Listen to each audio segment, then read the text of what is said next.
We are live. Good morning. This is Continue Mission on the Secrets from the Inside Radio Network. I'm Val Olson, your facilitator, and this is Greg Meekin. How are you doing, Greg? Wow, what an amazing morning. What a Hello, great Greg. day. What a great day to be alive, Val. We're over the election. We're Yes. past November 5th, so everything's great. Okay, this is like post Super Bowl, post wedding, where everyone says, "Okay, let's just relax. Let's take it easy." There's so much now that the game's over, now that the Super Bowl's over and we won.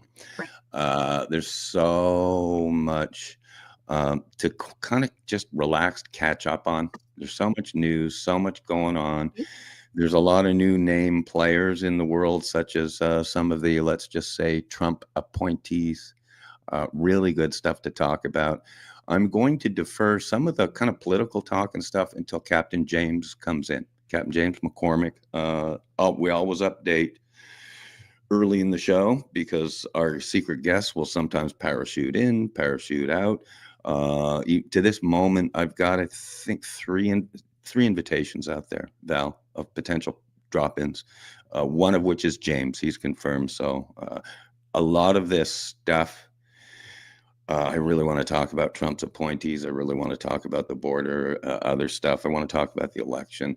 I want to talk about the only 12 reasons why Donald Trump will kick butt. But we published that. I listened to that today, Val, and Oh, that was good. 3 days. Yes. That was on election day. Our last time live, you and me, was on election day, the 5th. And we literally laid out what was going to happen that night when Trump won. It was verbatim. The only 12 reasons why Donald Trump will kick butt.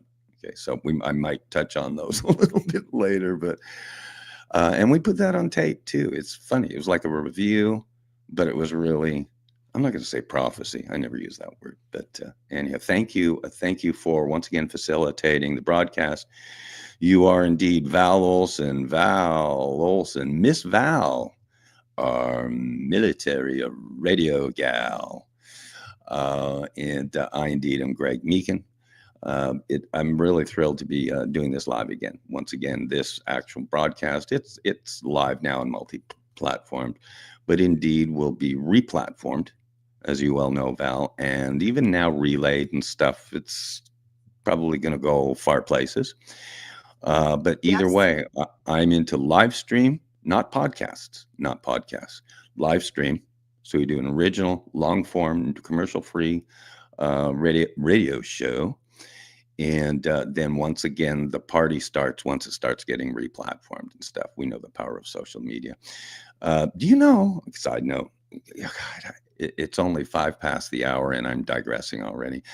Do you know that, as a side note, do you know that Donald Trump, I think it was about 6 months, I'm guessing, I'll have to fact check this, uh, ago, he became one of those baby boomers who harnesses technology. We've talked about this a million times. Where do you know that Barron Trump consulted him on his campaign?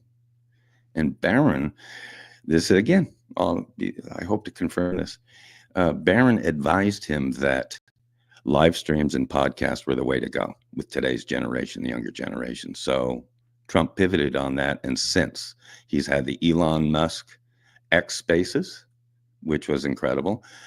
Imagine this: over 3 hours of long form with Joe Rogan. Yes. God, that only got him at 10 million votes or something. So Trump was smart enough. He was smart enough to realize that this live stream world that we're doing right now, Val, here we go, right in the camera, right now, right here today. This is the future. This is the Yes. future because you can deliver this product uncensored, uncanceled, undoxed, unscripted, unswatted, the new word. And so I love to be ahead of the curve. I can't wait for Captain James McCormick to come in. As we know, he's our secret guest kind of every time, but Continue Mission. This is actually his founding product, if you will, 8 or 10 years ago. Continue Mission, Friday nights. You and I have hosted it. It goes off at now, let's see, 7 p.m. Pacific. And that's noon. That's 7 p.m. Pacific and 10 p.m. Eastern. Continue Mission every Friday night. Fantastic show. Goes out to we spoke live, did a live broadcast co-hosting to 200,000 military vets, both in the U.S. and Canada. Val, lots of military vets up in Canada. So imagine that. Great. How's that? I was on the show this past Friday night. I joined the show, so that was great. I was thrilled to catch up and just get some insider information of what's happening in DC. So Catch hopefully up on James that will if you will. elaborate. I heard a little bit. Catch up on your Continue Mission broadcast. How it went. You were on with Kim Justice and Captain James. Just take a minute or two and catch us up on that and what you guys talked about. Well, we really went into the unity and how there has to be a uniting of both sides. So we talked about how that's going to look, what's going to work, and what's not going to work. And Captain James really gave an eagle eye view of how we could do it, and also experiences he's had to date. And he's a believer that this model will work. Example, quick description of this model when you say that. So he touched on, one story. This was a highlight. He talked about actually walking past Kamala in the White House and how she stopped what she was doing to make contact with him and say hi. And that just spoke volumes to me, like of everything he was talking about and sharing. It was that direct point of contact, because we know James is such a friendly and inviting and welcoming guy. And it doesn't matter who you are, what side you're from. And so when he described that Kamala had, done this, I was just blown away. I was like, you know what, you guys, this is the model. This is what we have to do, because I think there's a falling apart inside the Democrat Party as well. Watch for it in the Republican side. If we don't think that, we, just because we're on top right now and we've got it all together, we don't. We have infiltrators and dirty rotters, as my grandma used to call them, dirty rotters inside our own Republican Party. So we can use on the fact that we've got losers who have infiltrated both sides of the party. And I think we need to just round them up, put them in a pen and get them out, toss them out, both sides. And then we can just have a big old party in time for Thanksgiving, something like that. But no, I don't want to speak for James, but what James was saying basically in a nutshell was, don't think that just because we've won that we don't have work to do, that we don't have an opportunity to work through issues. And do not, like, what I really liked is he addressed, don't be arrogant and don't be condescending and don't be all of, and, put the white branch out and let's get things done, because the left has their own issues. We have our own issues, but we can unite on, we've got garbage people in both sides. So let's kick them out. Something like that. I mean, I'm not doing it justice, but we touched on those types of things. 2 years ago, might have been more, I told you the best word in marketing is garbage. Do you remember that? I think we even published that. Anyhow, so it's been a great use of that word in the last month or so. I'm glad everybody caught up to us once again, Val. But you are nailing it. You were absolutely nailing it on the head. I'm thrilled about. I didn't know James met Kamala Harris. That's excellent. Yeah. That's excellent. That's excellent. My message, because I've been on this team of rivals concept, right? Team of rivals, Abraham Lincoln. Work with your rivals, not just cross the aisle. I mean, work with those folks towards common goals, common mission. I still say we all agree on 80% of stuff. It's the 20% that people don't agree on. So let's talk about the 80%. And in this case, hearing that olive branch from Kamala Harris, I really like hearing that, because here's my message of the day, Val. I always throw you curveballs too. Sometimes we do beach ball questions. Sometimes we do curveballs. And sometimes we just set up a real toughie. Okay. But in this case, my message of the day, I guarantee it won't be put out there publicly. I guarantee it. And it's this, and it really is to my Democrat friends. It occurred to me, do you realize, Val, I had more Democrat and Canadian liberal friends than American Republican friends. I didn't even know what a Republican, other than Ronald, I didn't know what a Republican quote was. I knew who Ronald Reagan was, but I had way more, probably 2/3 liberals friends and Democrats, all the way up to maybe 2015 when I said that Donald Trump will win the White House. Then I lost all my Democrat friends. But the message of the day is this, and it's really to my Democrat friends, and it's to the media, and it's to Washington, D.C. is this. It really is. You know, we're allowed to work together. Democrats, I'm just saying, you're allowed to work with Republicans earnestly. Not try and take them down, not go lawfare, not try and devise some way to win in another election, not to cry and whine about the polling numbers. This was an ass kicking. This was a landslide.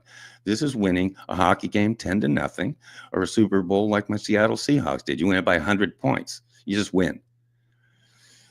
But that said, to both Republicans stay humble and get to work. Now, and as you can see, it's actually happening. But to my Democrat, sorry. Yeah, it's stay still, Val. Sit. Isn't this fun? Don't you love the banter as we just open up shows? I feel like we could go off air for 3 years and just start like this, because all it is it's always a campfire chat. It's just a banter back and forth. You have what's on your mind, I have what's on my mind, but in the end, we never know what's going to be discussed. It's long form. We have Captain James McCormick coming on, fingers crossed. So you never know where the conversations go, but we're going to bring it back to, and this really is my message for 2025, because I really believe, and I've described this, 2025, I believe, is going to be the year of transparency and justice. I've said this a million times. Transparency, open the kimono. We're all grown-ups. Tell me about UFOs. Tell me about JFK. Tell me about Hunter's laptop. Tell me, whatever. We're grown-ups, and let's process the information. We just don't want it hidden. Americans don't like cover-ups. Val, don't let anyone tell you differently. They don't like cover-ups and lack of transparency. So that said, I really believe that also 2025, and it's beyond my wildest dreams, could be the year of team of rivals. What I've seen Trump do from a business decision standpoint, because he's going to be a CEO this time around. He tried politician in 2016, didn't work. He's going to be CEO. And I'm sitting saying, wait a minute, are you kidding me? RFK Jr., Joe Rogan. Okay, now we got the Bernie Sanders folks. Now we got Tulsi Gabbard, who was a Democrat, everybody, and then she went independent. Now she's a Republican. Tulsi Gabbard. Vivek Ramaswamy. Are you telling me Elon Musk and Vivek Ramaswamy are heading the DOGE, the Department of Government Efficiency? And they've already got their target of $2 trillion to cut off the to cut out of the federal budget, the waste, the garbage, the bureaucracy, the pork, and Ron Paul will be helping advising them. And they're basically like assistants to the CEO. Are you telling me that? So I can't believe, and I'm so optimistic as a libertarian, as a constitutionalist, as a Republican, as a loving this country, loving the founding fathers. I can't wait for 2025. I have no expectations, because I've seen my president through 2 assassination attempts. We have no promises anymore in life. We always knew that, but now more than ever. But I will say, I have never seen a situation where it truly was, I believe, a tipping point involving the team of rivals. That's the key. And the Democrats, believe it or not, there's going to be some votes in Congress and the Senate for the next couple of years. I'm going to tell you, Val, just because you have a small majority in Congress, it doesn't mean you're not going to win these votes overwhelmingly, because there used to be a time when there were what's called truly bipartisan votes. There are going to be a ton of Democrats this year and next year. There are going to be a ton of Democrats that vote on Republican legislation, Val, both in Congress and the Senate. You know why? Because they're going to be great bills. So the big surprise is, I believe, Republicans reaching out to Democrats. Stay humble. It's easy to win. It's so easy to win. It's tough to stay humble. It's tough to be a classy winner, because any and all of us can lose next time around. So, team of rivals, to my Democrat friends, you're allowed to cross the aisle. You don't have to fight us and try and trying to beat us in any way, shape, or form, in any way, to just get power and get elected office. We can work together towards common goals, common mission, and really a common good moving forward. You're allowed to do that, and the founding fathers wanted you to do that, and Abraham Lincoln did it. He showed us by creating his team of rivals in the 1800s. Back to you, Val. I ranted, and we haven't even started yet. Back to you. Well, you basically surmised what I was going to share, because the team of rivals, I'm going to unpack that a little bit, because I'm not advising the president today, but if I was, I would Your microphone is kind of like there's a ding or something. It's pretty heavy. If you want to try that again. Is it? Yeah. Okay. Can you hear me okay? How about now? I can hear you, but go ahead, try again. Okay, so can you hear me all right? I can hear you. Go ahead. There is a thing though. There is like a sound back there, but just go ahead. Again, this will come out on closed captions, so we'll all be okay. But I think maybe we have a little interference from Canada. Good morning, you guys. Good morning. Let's keep it civil this morning. I said I'm not advising President Trump right now. However, if I was advising him, I would be sharing that we have a new currency and we have a new culture at the White House. And if you don't look at all players as being potential, we're going to play together to get this done, you're probably not going to be picked for the team. And that's across the board. So I think we're going to see an erasing of the political borderlines. And if you side with this, you're a Democrat. If you side with that, you're a Republican. And you're going to see more, how can we work together? So earlier this week, there was some interference from the Pentagon saying we're not going to follow President Trump. We're not going to follow his rules and instructions. President Trump is the boss. If you don't like your boss, there's the door. Leave. If you want to stay, it's in your best interest to figure out what you can do together mutually as a shared interest. Maybe it's making cotton candy. Maybe it's making cookies. Maybe it's making, I don't know, a new plan to keep America stronger and safer. Whatever it is, you need to find what your mutual agreed upon things while he's in power to do that you can do and do well and do as a team are going to work. So that's just a little snippet from the inside that I'm following. And I think there's going to be some room for turnover. And if you can't get it together in the Pentagon, chances are you're not a team player outside of that. And who's really going to want to hire you? If you don't follow instructions or follow your boss, where else are you going to go to work? Who's going to hire you? That's just a side note. And China doesn't count. Okay. China doesn't count. Back to you, Greg. Val, I love to listen to your monologues. Have I told you that before? And congratulations. I really mean it. Congratulations. We're at 20 minutes past the hour, and you haven't said the word communist yet today, right? You haven't called tease me. I'm so proud of you. On that note, and what's really nice, again, this is a Continue Mission broadcast. This really is all about our military, both active duty and vets and stuff. But once again, this all applies to the military. Who's in the White House applies. Who's Secretary of Defense Pete Hegseth. I'm overjoyed. Pete Hegseth, and a lot of the moves. I'm not at a point at all that I'm going to micromanage any of these decisions just this second. Especially it's on the fly. For example, a lot of people would describe a guy like Marco Rubio, Senator Rubio, who I deeply respect. Who he was at war with Trump during the campaigning. People don't remember. I will say, campaign's one thing, but everybody kisses and makes up it to form the administration. And to hear Marco Rubio, Secretary of State, I'm saying I like that. I wouldn't. There are some people out there that maybe would call Rubio maybe a little bit of a rhino, or whatever, has been around a long time. And I'm saying, don't micromanage stuff right this second. Remember, this is literally just a week plus from election time. There is what I would say is, quote, a new warp speed. But Trump is putting together his cabinet and his advisors, his team of rivals, all that stuff. Remember, he's not even president yet. Our president is Joe Biden. So I just remind everybody, and our vice president, Kamala Harris, okay, just to remind everybody. But he's putting together his cabinet really quickly. And once again, I encourage my Republican friends and even Democrats, from just taking a break a little bit until cabinet's formed. We see how the dust has settled. So far, I'm thrilled.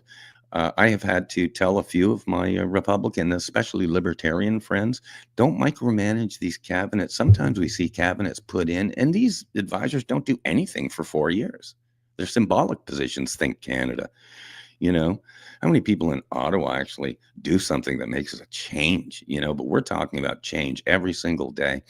The toughest part of the entire goal here is to make government leaner and meaner, not meaner. Watch that tough word, right? Oh, don't be mean. That scares me. That triggers me. Make it more efficient, much like the good old Twitter, where Musk made it more efficient. It's down to like 1,500 employees, lean and mean like a Swiss watch. I've always said 2-3 guys in Washington, or people in Washington with 2 or 3 computers, could probably run national healthcare right now. It's a brand new world. To all our Roe v. Wade folks, I just want to let you know, we're not 1972 anymore. Okay. 1972 is a long way. That was when Roe v. Wade. I can't believe I talked about Roe v. Wade. But for everybody, we're in a brand new world here, 2024. Nothing really applies to the past. Total side note, we can save babies now that we never save 20, 30, 40 years ago. Right up to, here we go. Won't get into that conversation, but there's a lot of, as they say, conversations and working together. I think that has now been, is now on a trajectory. It's on a trajectory forward. And honestly, I sound like I'm going a little back and forth here, but there's so much on all of our minds. But as 2025 rolls out, barring the unforeseen, I think we're going to see a wave where, honestly, I think we're going to see record Democrats that just come on board for the American people. Again, I'll keep going to team of rivals. And I really pray, I really mean it. I really pray that this whole woke world, I'm calling it woke world, period. I think it's about 8 or 10 years. I pray it's only 8 or 10 years. I've written about this woke era where we're worried about what we're saying and worried about blah, blah, blah, and worried about the thought police and the language police. That I think this era is going to go away, maybe even out of fashion, like bell bottoms or pet rocks. And I think they will call it, as I've published, the stupid era. The stupid era. We believed men were women, this type of thing. But boy, ranting a little bit here, Val. I honestly am so thrilled to be back on the air with you.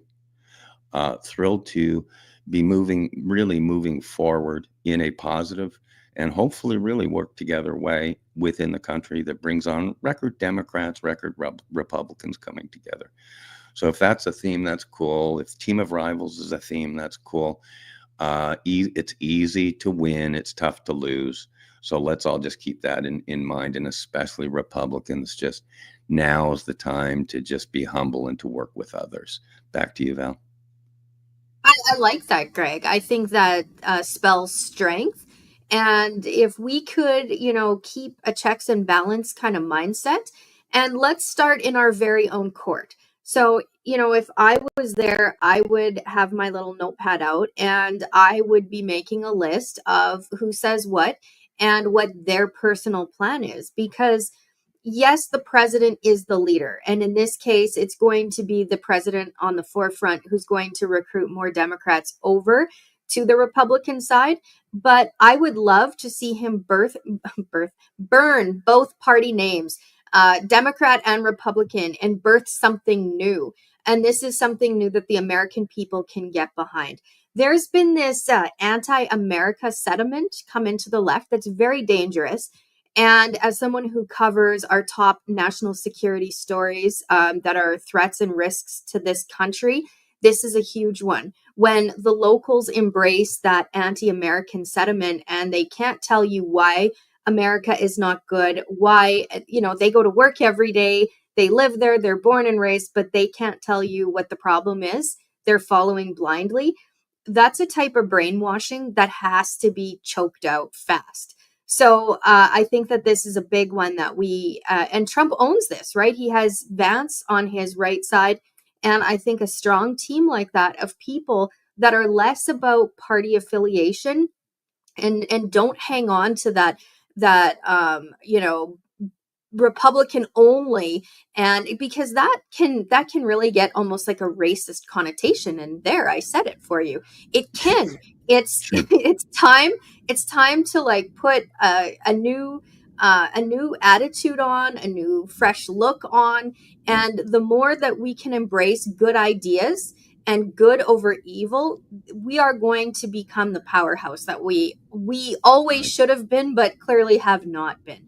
So I think this is going to be a return to reason and a rising, as you said, and a new party emerges from this. And it's going to be less about Trump. And I think that if he surrounds himself with the right people, it's going to be less about Trump and more about America First and America First policies. And it's going to come as much from the right to the left. Because Right. remember, there is just a hashing out that's happening, and there is people that need to leave the Democrat Party and people that need to leave the Republican Party. Absolutely. So What you're that's my thought. what you're talking about has been, I really will try and keep on track today, Val. I really will, because there's so much going on. But what you're chatting about here about the third party concept, it's so not new. It's been talked about for decades and decades. Where is there something in between Republican and Democrat, blah blah? It's a huge conversation, and every candidate that has ever taken a run at it, because there's a laundry list. Here we go. Anderson. Oh, I can't believe I remembered his name. Anderson. He was a political candidate against Nixon. I'm trying to remember his name. Anderson. I think he was a senator. He was the last. He was the first independent party that I knew. It's always been kind of independent, third party, whatever. We can talk Ross Perot, a libertarian who went independent. We can talk Ron Paul, Ross Perot, Ron Paul. Ross Perot, by the way, single-handedly lost the election for George Bush Sr. because he almost 20% of the vote, 90% of the vote from the people you're talking about, the independents, somewhere in the middle. Don't call them Republican or Democrat, whatever. It's it's not a new concept, but everyone I almost hear on both sides loves the idea. Can we just have a third party? I personally would love something like the Patriot Party or the Constitution Party or something to reference the Constitution and the Founding Fathers, the whole uniqueness of the United States. It's just Ronald Reagan was so right when he says America's the last bastion. It's the last bastion of freedom on earth, and he was right because, again, now that my Canada has abandoned me from the great 70s and 80s and stuff, I don't see any place, honestly, on earth that has the freedoms we have in the United States. And yes, we're broken, we're beat up, we're, bandages all over us, especially from the last 4 years. No comment. The last 4 years, we needed to see the last 4 years to see what an upside down country looks like, to see what a country looks like that's veering towards socialism, to see what these programs actually look like. And it's not good. It's not good. So is there a third party in the wings? Is there a possibility? Because right now, this minute, no. This minute, no. I hope it changes. But as I've said, and I'm so sad that this era came about, this Republican versus Democrat, but that's all it is. I mean, that's all it is. And to think that the Democrats raised $1 billion and couldn't make it within budget and also lost, But it is that world. And unfortunately, now it's going to stay that way. I think perhaps until maybe the next one or two election cycles, where unfortunately, and I've said this to many of my kind of political friends. I said this to Sheriff Lamb. 2 years before he was running for the Senate. I said, sadly, this is an era where you have to take sides. You have to be either a Republican or a Democrat because it's the only way to win an election now. On the Republican side, I call them Republitarians, who are half libertarian but are smart enough to vote Republican so they can win elections. On the Democrat side, there's so many independents and stuff that are really not hardcore left Democrats and stuff. But right now, sadly, it's a time where unfortunately you have to proverbially smash your opponent's face in. You got to smash your opponent's face in. You got to go win an election, sit in elected office, and then make change, both legislatively, judicially, etc. Sadly, it's that era, but with this is a brand new from November 5th Team of Rivals world. I'm just telling you, this is a brand new world, Val. Can I ask a quick question? Yes, ma'am. Question on that front? Okay. Yep. How would this play out? What would happen if we banned, okay, just kidding, but banned the word Republican and Democrat, and we took those two terms out of the vocabulary because they're such trigger words to all sides, and instead we had to find other words in other ways? Do you think something like that would work if, say, Trump embraced that from the time he has the microphone as the president, that no more Republican or Democrat, and it's more, what do you think of that? I think that's a fabulous idea. I would call it the American Party. I'd keep it real simple. The American Party, or America, or whatever.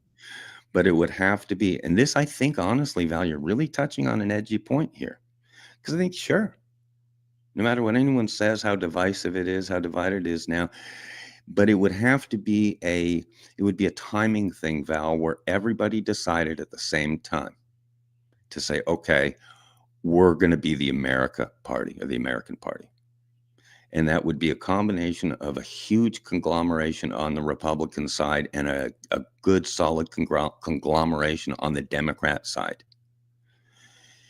And this concept is embraced, and it becomes a third party, but technically the first party again, a 1776 party. That could be it, the 1776 party. But either way, that's where, when you've heard America is red, white, and blue, not other colors. The blood is the same color, right? In red, of all cultures, races, etc. I think that actually you're hitting on something really cool, and I think for the first time, I would say I think that's possible.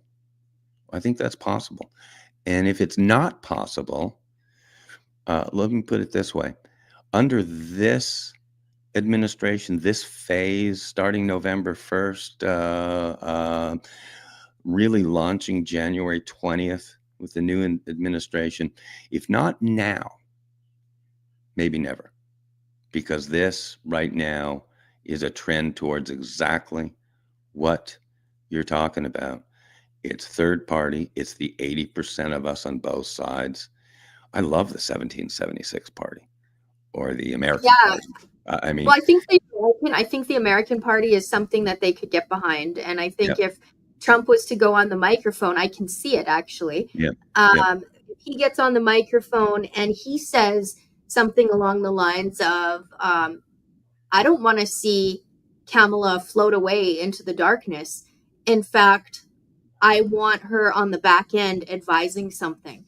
That could be a game-changing moment, because it allows their purpose. Like, if I was president, I would want to know what my enemies are saying and plotting. Absolutely. And be able to come into the purple room and sit down and discuss these things. And, if he was to take the microphone and say something like that, I'm just saying, I can see that. Oh, yeah. So do with it what you want, but it is possible. And I think there's value in that, because anybody that has a brain knows you don't know everything. And if your attitude isn't to wake up in kindergarten every day, you really shouldn't be in the president's office, as far as I'm concerned. Now is the time that I think can happen. And all I would say, let's pray on that. That'd be really cool. That if we basically work together a little bit more. Again, if not now, maybe never, but I think it's a great idea. And I think there will be some legs that it'll get some legs. The whole key is, and this is the key.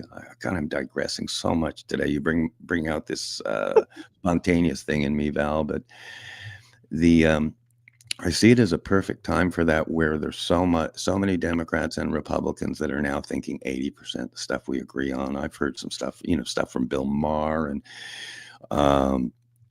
stuff that sounds just very, shall we say, nonpartisan across the aisle. So I think now is a perfect time for that kind of to start. But on the other issue, and this is where the rubber meets the road. Rubber hits the road, is there's going to be some really choppy waters coming up here, as Ria Bo would say in England, some real choppy waters. And the most that I see, beware for panic here on the left. Okay. I'm telling you, beware for panic when layoffs start, government layoffs start. We've already, when two brilliant people like RFK and Elon Musk, say that they're going to cut the government by $2 trillion. That's their target. And in that is a lot of payroll, a lot of federal employees from a lot of the agencies right now. And this came from RFK. There are now 600 layoffs targeted for the new administration, and it's in one of the departments. I won't even quote it because I haven't drilled down into it. It's like FDA or one of the alphabet networks. There are 600 targeted, which is just cutting out bureaucracy, the fat, just like Elon did with Twitter, now X. You just cut out the fat. A lot of people don't realize the federal post office. Like the majority of their revenue of the money needed is for for union contracts and paying retired people and stuff that doesn't have anything to do with delivering the mail. So stuff like this is going to become issues, but the choppy waters are going to come when there are massive layoffs, because these are going to be people indeed losing their jobs and losing their even if they have what's called a golden parachute where they're cashed out with severance and stuff, there's still going to be massive layoffs in the federal government. Mark my word. It's going to be thousands, maybe more. And that will be a very, very difficult time, because indeed, once again, those are people losing their jobs, whatever. But I will say, and I've forever said this as a libertarian, the federal government was never meant to be an employer. It was never meant to be an employer. It was meant to develop a military so we can protect ourselves, stick in national highways so our citizens can get back and forth. That's what the federal government's for. It's not supposed to be an employer, never mind the largest employer of the United States. So to trim it back is what everybody would do in their own household, but everyone freaks when it's government. So if you're going to trim a couple of $1 trillion, that's going to be lots and lots of thousands of people. But at the same time, and even directly to those federal employees who indeed will be fired or laid off, it's going to be a ton. To them, I say, no spite whatever intended here, but no one had any problems with layoffs during COVID and firings during COVID. Firings and layoff because you refused to get a vaccination, no one had any problem with literally hundreds of thousands of small businesses closing, many never opening again. The excuse was the common good. We had obviously a pandemic and stuff, but I would say sometimes you got real tough adjustments in life, and this scaling back the federal government is the biggest we've ever seen. We're not scaling back the growth of government. We're actually going to be digging in and scaling back the costs. There's going to be huge money now. What is it? $1 trillion every 100 days is spent for interest on our national debt. So it'll be the first time, mark this down, write this down, we're going to see the national debt start going down. It's going to be the first, write that down. We'll hear it. And that's what has to happen yesterday. And if it doesn't happen now, it never will, because this is the type of scaling back and stuff, and this new trend, as they say, it's going to be 2025. And as I say, Trump he's going to be much more of a CEO here this time around than a politician. Even we see it in the appointment. So I will try not to digress any further, but to answer your question, Val, roundabout, circle back. Yeah, I think it's possible for a third party. And as a matter of fact, I think 2/3 of Americans would support it. But timing is everything. And if anything If anyone understands timing more down the road, as far as maybe a third party, it would be Donald Trump who could put that deal together. So there we go. Back into your court there, Val. Yeah, that's really good. I'm just gonna kind of sit there for a minute.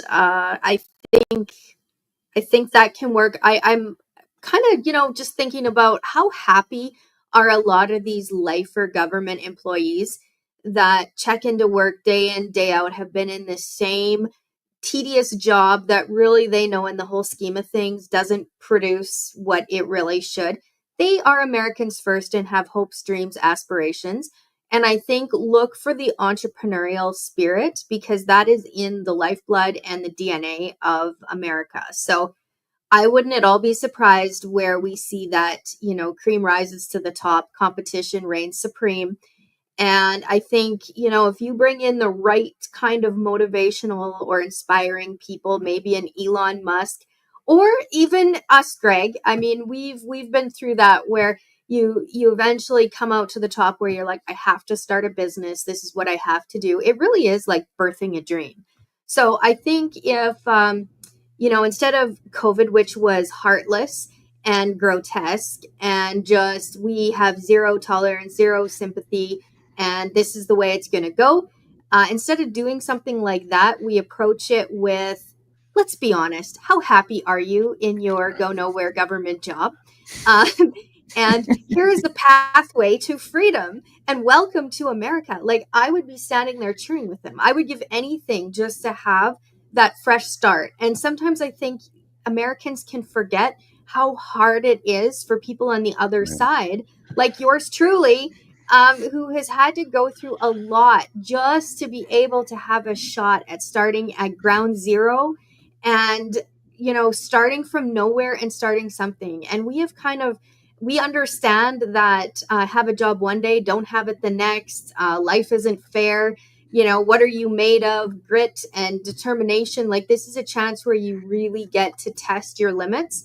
And maybe that because I'll be a first generation immigrant to the United States, and I have a story and a journey to share. So my advice to Democrats wouldn't be like, oh, I don't understand. It's like, no, I've lived it. You can do it too.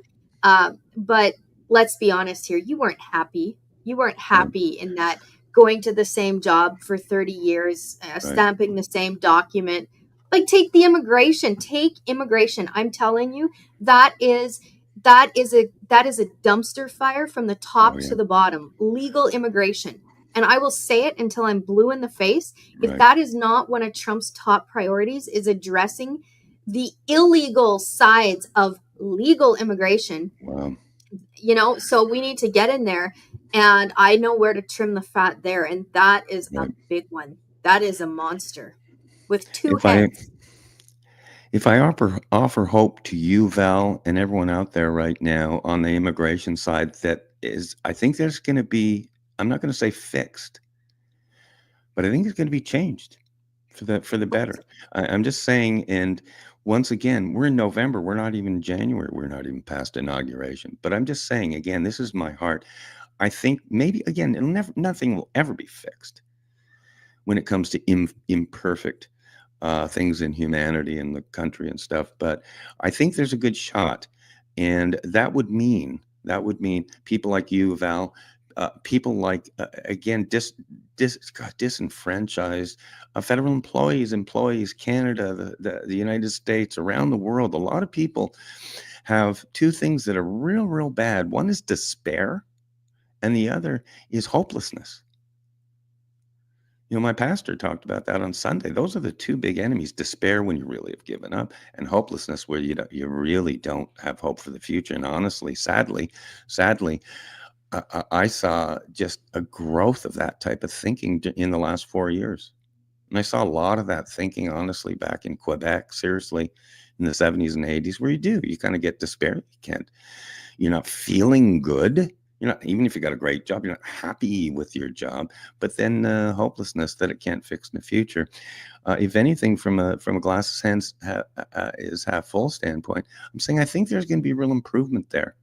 I think you're going to become an American with a Social Security number, Val. Just there. If God can move mountains, He can probably square that away. But anyhow, but timing's everything. Patience is everything. We all think we're patient until we have to be patient, and then we realize when we get there, we got to be more patient. It's being patient when you're not really in the mood to be patient. That's tough. So, but what's returning to the United States of America, and it will return, it will spill over to the rest of the world, including Canada and my brethren in England, my friends in Germany, my friends in Australia. It's going to spill over. There's something missing in the last 4 years that people have not talked about, and it's called confidence. It's called consumer confidence. This changes your economy, and you're talking, Val, to someone who goes back to the 70s, okay? When consumer confidence is high, which it was in the first 2 years of the Trump economy, write it down. What got in the way was COVID, and it was an opportunity for the left to take down a sitting president. It was COVID, but the consumer confidence was at an all-time high, and I would come home to Deborah and say, consumer confidence is up there. And what's cool is, so people are spending money, they're buying cars, investors are coming from out of the country. There are trillions of dollars put into the US economy in 2016, the minute that the world markets realized Trump was president. But it's confidence. Your prices are good. My gas is $1.75. That's well worth it. If I want to open up a new business, I'm confident that I'm going to succeed. And that has been missing. And that's missing under every socialist government, including that I've seen and including that I've lived under. Quick question. What about in war days when we had to shift out of wartime, and now we had to go back into, making our marriages work, the economy growing? What was that like? What key lessons were taught, and who did that to kind of like shift us? Who was that body? Oh my God, that's a loaded historical question right there. Quick, easy question. How do we transfer from basically the baby boom generation to today? Because World War II was the baby boomer generation, and baby boomers were I imagine that, seniors, and that's a real tough question to tackle with a quick answer. But what I will say is World War II. People might not remember, we're coming out of economic catastrophe. We're coming out of the crash of the stock market in 1929 and stuff. And World War II was a tragedy, but it pulled together the United States and pulled together Canada, especially economically, because of the war, the war machine. Rosie the Riveter, everybody had to go to work. People are spending money. And I would say World War II, just a generalization, is a time where we truly came together. That was, as I call it, 1950s handshake world, and you had to be to survive. But the war ended, and I'll just say this really broadly. And for a period of time, everything was what I'm talking about is consumer confidence. We came out of the war, and everybody needed to buy houses. People are going to university. The GI Bill, the country. There are programs from post World War II that I love the GI Bill. I love VA loans for mortgages. And again, working together. And believe me, past generations weren't without fault. Okay. So the World War generation and seniors, they had a lot of drawbacks too, which honestly, then came the 60s. In the 60s, I can't believe I'm droning on here today, but it's important stuff. The 60s and the 60s campuses and and I'm going to say the Marxist professors that parachuted in the 1960s and teaching America what Marxism was, and within the campuses and socialism and stuff. But it was the birth of the brand new liberals. I call them 1960s liberals. They're the coolest people in the world, and they parachuted in at a time that the country needed change. There were real problems, and I'm talking when you talk sexism and this and that and bigoted and alcoholism and stuff, they had big problems back then. So the liberals at that time, and I say it was probably a great time to maybe be a liberal for really the real key core problems and challenges. And if we could have combined kind of the heartfelt 1960s happiness, friendliness, sounds like a John Lennon song, Imagine, which is half Marxist, half peacenik. Imagine John Lennon, Marxist song, peacenik song. But if we could have had that combination of the industriousness and the team of rivals of World War II, and then the positives of the liberal movement, which really there were some tremendous positives that have happened based on liberalism, even legislation since. But it's the 80%, it's the laws that are, and direction that apply to all of us. Because since, unfortunately, and especially in the last decade or two, we've just turned to crap with liberalism. We've turned to crap where policies from the 60s and 70s and so they're really not the same policies that should be implemented in 2024. I've said this before. Roe versus Wade, and even the abortion conversation should be a different conversation from it was when it was in 1972 from Roe v. Wade because of medical technology. Hello. This is 2024, everybody. This is 2024. And as Trump knows, and other great people on the Democrat side, where have my JFK Democrats gone? I don't know, but there are a lot still left, Val, where we can work together. We can come to common ground. But as a final note, I encourage everybody to come out of the closet on that one. Just like you're saying, Val, it's time to speak up, whatever generation you are. But it's time also generationally. It's really time for us all to look at what the younger generation, how that can help us, and how the older generation can help younger generation, how the baby boom era and the World War II era can help us in this crazy tech 2024, working together towards a common good. So the long story there is. Can I touch on that? We're almost up to 10 o'clock, which is going to be Secrets from the Inside here. But I just want to come back to James because James really exemplifies this in his role. And from Continue Mission on Friday night, Kim Justice actually touched on an issue just of doing some audit, checks and balance types of work. And I won't get too much into it, but James, really painted a picture of our vets. And it really touched me deeply because they never stop fighting. When they take that oath and they go and they sacrifice and they risk it all, they don't stop. And I see them as, maybe silently, quietly, but there as a reminder of the security and a reminder of what the United States stands for. And it doesn't matter how little you are and how little your issue is. They are there as a force to make sure that that Constitution remains supreme and strong. And, it's just like I see them now in such a different way that they're, I want to protect and I want to make sure that they're all taken care of. And if I hear an issue, well, I've got a problem. But it's like they're doing so much more. It's like they're doing so much more and are there as a force to make sure. And if we could look at that and use them and honor them, but listen to them, work with them, they're going to be able to teach and show us the pathway. Because I'm the first to admit, here I am trying to trailblaze with a with a toothpick. They know how to use a shovel.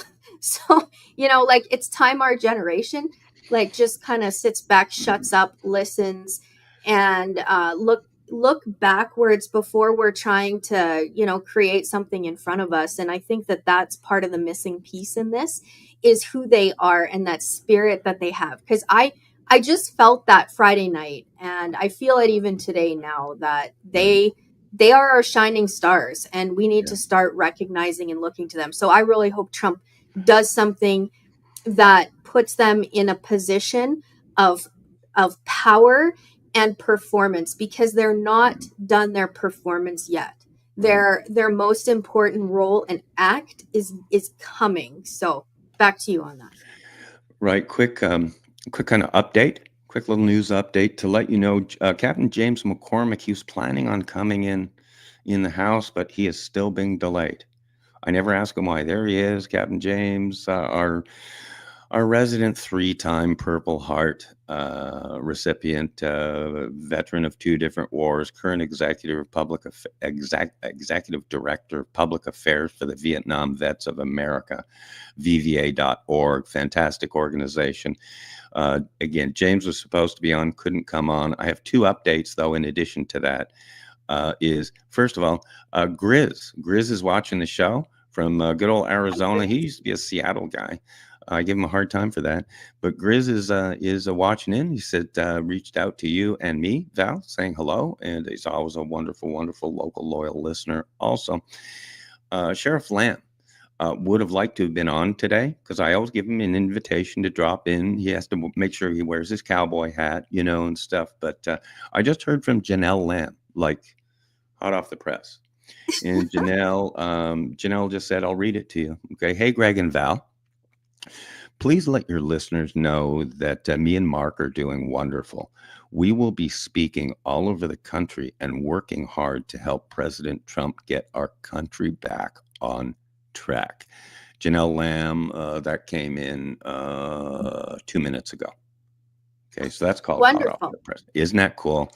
I love that they're going together. What a treat. And so if they are across America, listeners, take the time wherever they're going to be speaking or showing up at, go and listen. This is a power pack team. That's the best news I could have heard this morning. Thank you for that, Greg. Isn't that great? And I will refer people back to some of the previous episodes you and I have done. I believe off of top of my head, I think this is number 64 today, you and I working together, Val. But we have done full shows, full interviews of both Janelle Lamb and Mark Lamb, Sheriff Mark Lamb. His videos are always run the highest viewed on YouTube and stuff, in the YouTube in the old days, Rumble now. But we have done full interviews. Val, you have done full long form interviews of Janelle Lamb twice. You're promoting both for awesome books. Do take a quick minute here. I know we're running up to the hour, but let's just consider this a spillover. Imagine that, to finish up this great chat. Because indeed, I reach out to Captain McCormick and all of his guys. I look forward to listening to him on the Continue mission. And on the Janelle Lamb and Sheriff Mark Lamb right now, the cool thing for me in my heart is that this is the first time so far that they're actually going to be free to be in the private sector. They've been public. He's been a sheriff. He's been a public sector employee until January. And so as a general theme, I have said to them, you are now really going to be even a bigger force for good, because they're going to be freed up, like you say, but staying as a team. Janelle has written a couple of quick books. Take 1 minute here, Val. You have such history with Janelle Lamb. Just talk about her a little bit, their team moving forward to DC, and her books. Minute, maybe two, but that's so passionate for you. Go ahead and take a minute on Janelle Lamb. It was so nice to hear from you. Most importantly, I'll make it personal. So she saved my butt when it needs saving. I run a soup program. It's monthly here in Santan Valley area, and it's called Soup Sunday. And basically, it's a chance once a month for our senior populace and everyone in the community, for that matter, to come and have soup. And I lost my star key volunteers to, keep the car on the road, so to speak. And I literally did not know what I was going to do. It was touch and go. And I was really sad because Soup Sunday just celebrated our second birthday, and I needed the manpower. And I was really asking Janelle, whose gift is inspiring. And she is, you can just read her books and you will be moved beyond. I think books are her gift. But I needed manpower badly. And so I kind of put the call out, and Janelle came and helped serve soup. She helped with just facilitating that whole thing. And it was a big job. It was key time during when her husband was running for office. and you only have a short window, so your time is very valuable. And I mean, for selfish reasons, I was like, I need volunteers physically, and you have to be able to dish soup, like hand it out, work with the kids, cut cake. I know it doesn't sound like much, but it really is. And she was just in her element, and she said, Val, like, if you need me to come again, ask. And they just loved her. They loved, she's just such a kind, caring, compassionate person. Right. But she was in her element there, just having a servant's heart. And I think that that's what it's all about. And that's what we look for in leadership. I see that in Elon as well. I mean, I haven't met Elon in person, but you can tell he just has that servant's heart where he wants to do. And I'm like that too. I want to be in the field. You know, I want to be doing 100 things at once that actually make an impact. And so I just think we're in for a real treat to see what they do across America. This would be a fantastic, that's where our cameras should be following around. I would say follow them around and just beam back to the rest of us what they're seeing and what they're doing. But this is such good news for America. I promise you that if we have couples like them in positions of influence, especially on the global stage, I don't know if they're just going to be in America, but internationally, they will help bring so much hope in. And I often say, fear not, do right, which is Sheriff Lamb's motto, and how he trains his sheriffs. Everybody kind of operates under that. It says law and order, but it packs a punch. Fear not, do right. So when you're facing any kind of challenge or you don't know what to do, I find myself in that boat all the time. What am I supposed to do? And it's like, well, I live here, and fear not. So I'm not going to be afraid. And I am just going to do the right thing and see what happens out of that. And if we all lived like that, like just embrace that small little hope nugget, because if you do not have hope, it means you're dying. That's when you have sworn off hope and refuse to pick up hope, your body is dying from the inside out, in your brain, in your heart. And it's nothing to laugh about. It's really serious. So if we have pockets lacking hope in one of the 50 plus one states, we need to deploy Sheriff Lamb and his wife there ASAP, right away. Fear not, do right. I'll touch on that. And then also let's do some housekeeping, because we've got viewers from a whole bunch of places right now. Just do some housekeeping. But on that, the fear not, do right, what I took personally from Sheriff Lamb, because I've learned a lot from him personally as he with me in my mentorship a little bit. But the fear not, do right, what he had said, we all have fear. I mean, I wake up every day with fear, especially being Canadian, but we have fear. But he used to say, lean into your fear. Lean into your fear. Don't let it be, but lean into it and then tackle it. Whether you have to, like James McCormick would do, say in military terms, you just go ahead and smash right through it, right through the center of your enemy. But lean into your fear, deal with it. But no, it's going to be there. It's going to be there. And it is for everybody, every human being I know. On the housekeeping thing, again, we're 5 minutes after a full hour show here. We're just kind of spilling over to conversation. Sadly, James McCormick couldn't be in today. I really wanted his catch up on DC, but reaching out, we've got listeners right now. How cool, from Alberta. Imagine this, Alberta's on the radar here quite a bit. I've been contacted by a few people from Alberta, let's say in the last week or so, Val, but Michael Mandeville and stuff, our friend up there, he's just so awesome. And some of the folks in Alberta. We're hearing from Arizona, of course, from Arizona today. We're hearing from Nevada today. I think we're going to have some England folks, some London and England folks tune in, probably on the replay. We'll always have Australia, but that'll be tomorrow. Remember that Australia is always a day forward. But thank you so much, Grizz Paschke, Michael up in Alberta, and all you guys. Thank you so much for tuning in to Rapid Deployment. We don't announce these things. We don't announce our shows. We just go rapid deployment. We've done it a couple of times, and I love that the folks actually indeed follow us and are there from so many different places. So thanks to all you guys. Val, back to you a little bit there. And what I'd say as far as housekeeping wise, let's definitely know where folks can find your work. Let's take a few minutes. I'll take a few minutes on my end, and then just see where the show's going to go from there. Go ahead, back Okay. to you, Val. Okay, I'll do a quick update and then I'm going to go into our Secrets from the Inside show intro, and we're going to move into that part of the show. Yes, shout out to Alberta. I know that there's so many in Alberta that bags are packed, they're ready to go, and a Trump presidency it puts hope right through the air in Alberta, because there's a lot of people, as you know, 857,523 Albertans were identified, plus, that they are ready to go. They're ready to cross. They want a new path forward. Some want to stay in Alberta, but the sentiment to join the United States is big. And so to my cousin, Michael Mandeville in Alberta, thank you, sir. And thank you for watching today. We love you guys, and you are never far from our thoughts.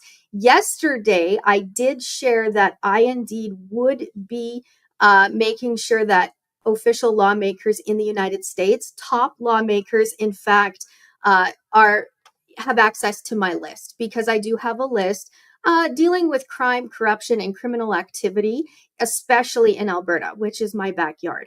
So I am on track, and I have made a commitment and a promise there that it is just not falling by the wayside. So I just wanted to sprinkle hope for you in Alberta. Crime, corruption, and criminal activity, not First, on our watch. there was Dueling Citizens. Now, Secrets from the Inside. Author Greg Meekin nails it again. Introducing Secrets from the Inside Radio Show. Raw, unscripted, uncensored, uncanceled. Secrets from the Inside starts now. You got me headed to the left, headed to the right, headed back and forth, but baby, it's alright.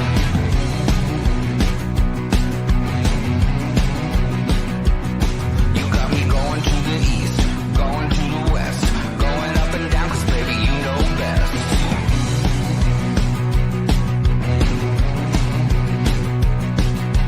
All day, all night, running around, I'm never gonna stop because you never settle down.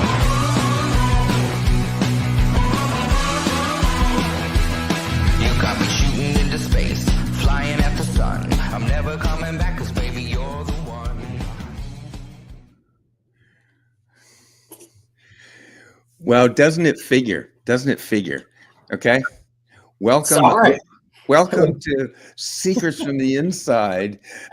0024 Captain McCormick. You missed the Continue Mission military talk. You just missed it, right? Like sometimes you miss a party, right? I've forgotten to watch football games now and then. I am so thrilled to see you here, Captain. I'm so thrilled to see you here. The show's going to be yours here. I want to completely catch up on Scoop inside Washington, D.C. I know you were on the air with Val the other day. I'm going to turn it back, oh my God, for a second to Val Olson. Okay, our facilitator, Miss Val, our military radio gal. Please introduce the show. This is a little reprise of Continue Mission. But you go ahead, take a minute, just start, hard start, cold start, and you introduce our favorite buddy in the whole world, Captain McCormick. I'm so happy to see you on. Thrilled you could jump in. Go ahead, Val. This is the best part right now, Secrets from the Inside. I mean, the currency here is secrets, and we're ready to hear what's happening in DC. We've already chatted about Friday's show and how busy you are in DC, but I just want to give you the floor right now, Captain James, and tell us what is going on in your world. Well, I'll tell you what's going on is we're trying to build a robust coalition of veterans organizations and citizens across this country who are willing to come together and just simply do the right thing for our veterans.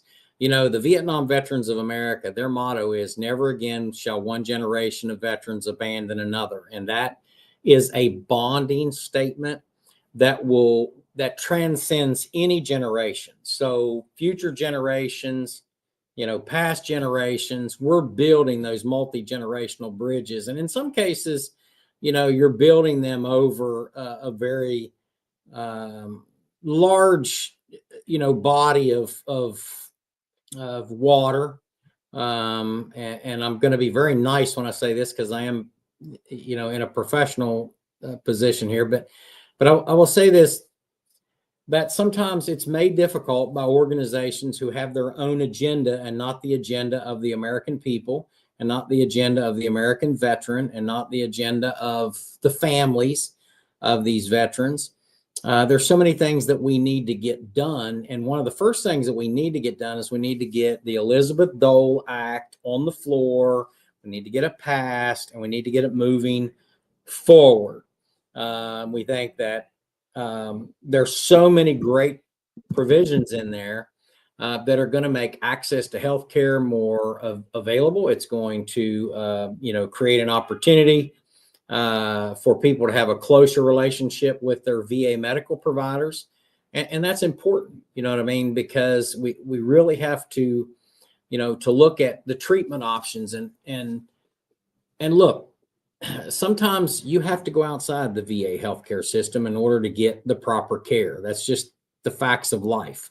No one is saying, shut down the VA. I think the VA has a great medical program. We are all for expanding, enhancing, improving, and access to healthcare and to benefits for the veterans and their families is extremely important for us.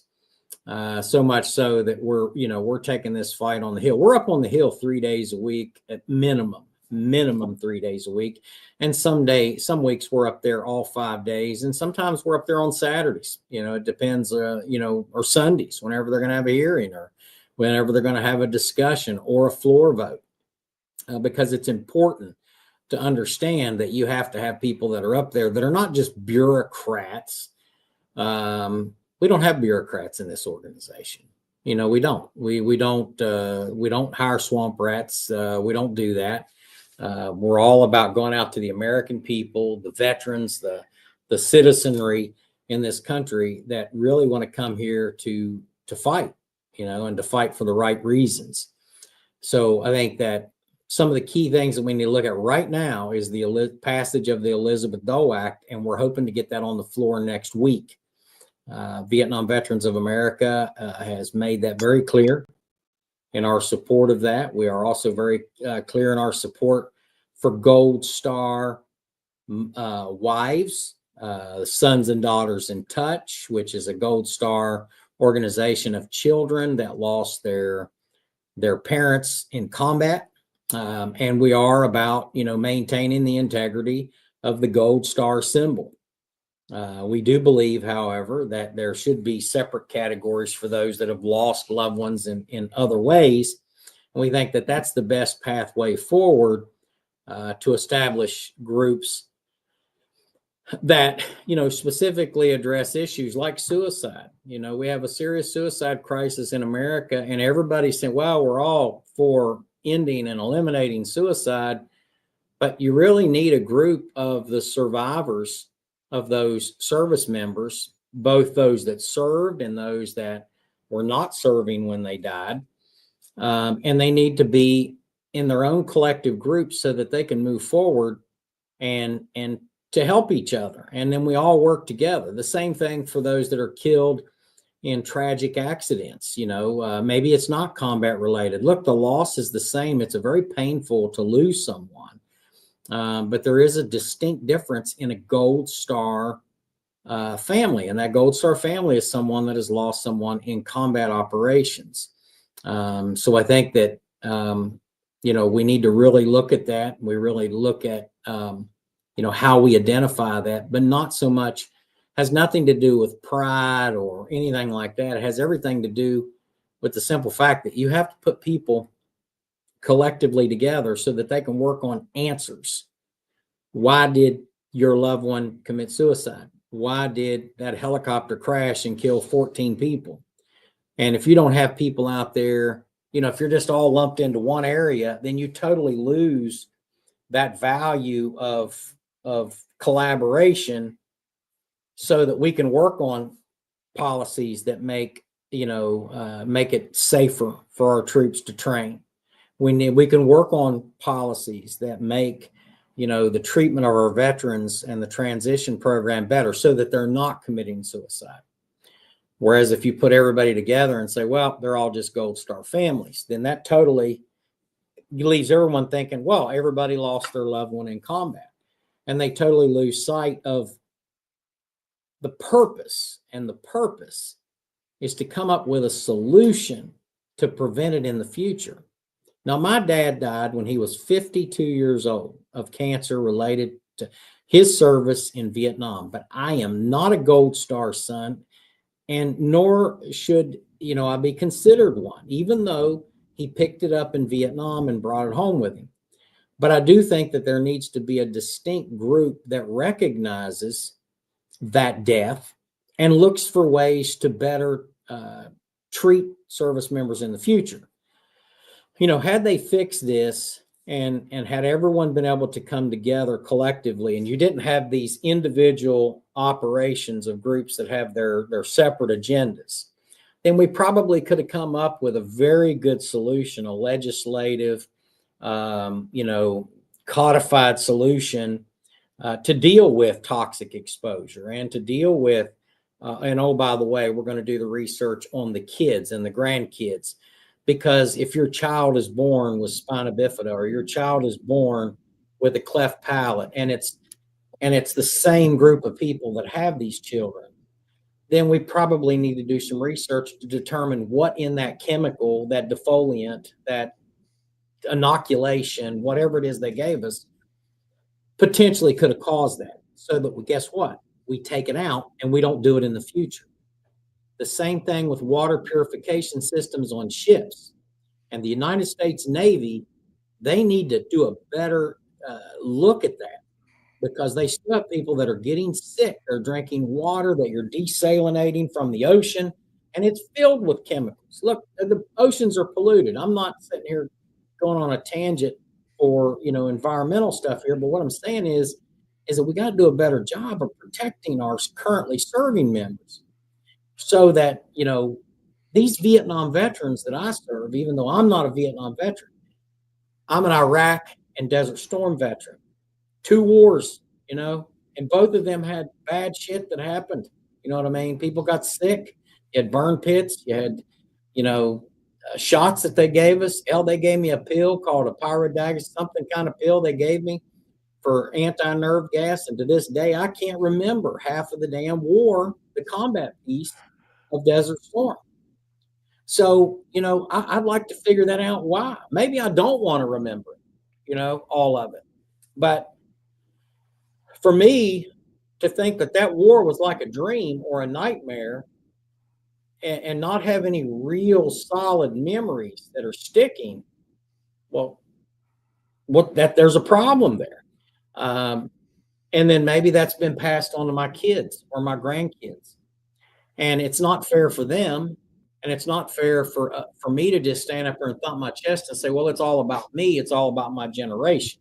And it's not. It's about past generations, current generations, and future generations. And that's what we are building here at VVA, is the bridge to bridge these generational gaps so that everybody has a seat at the table.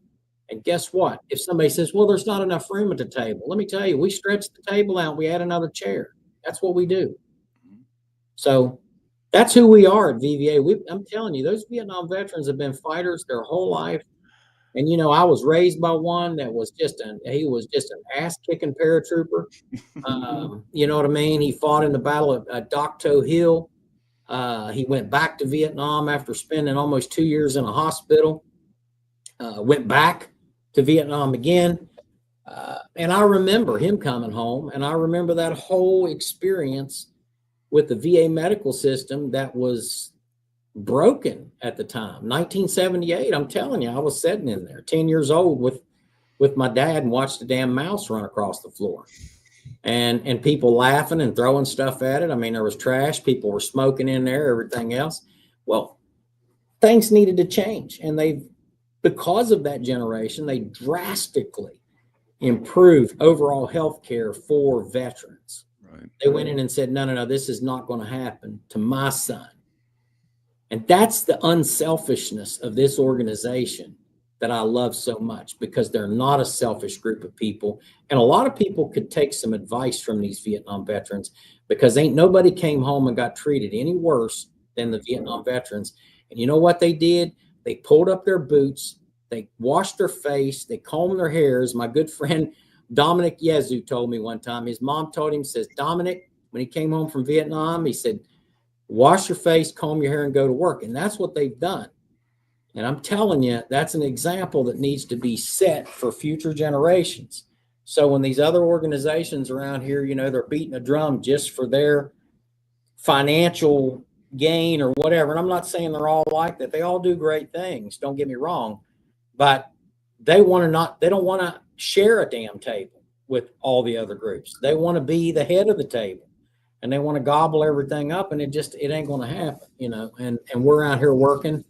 We're out here working for the American people, for that veteran that lives out in the middle of Montana, or out in the middle of West Virginia, or Kentucky, or Ohio, or Virginia, wherever they may be at, in some small town or some small community, or their neighbors don't even know what they did, how they served their country. Look, I came to New Haven, West Virginia in 2006 after getting out of the hospital, and continued to serve in the Army until I was medically retired in 2009.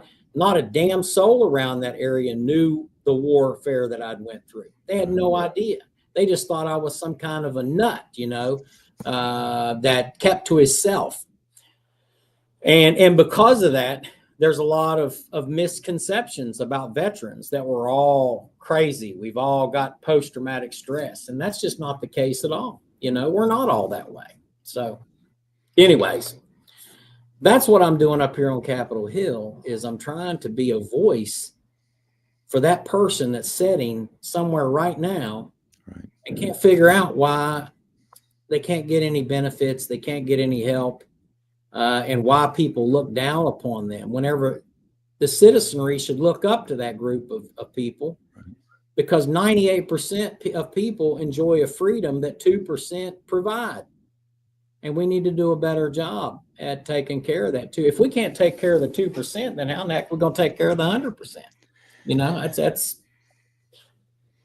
that's my story, and I'm sticking to it. So thanks for having me on the show. And Captain, thank you for that. Your monologues are so educational.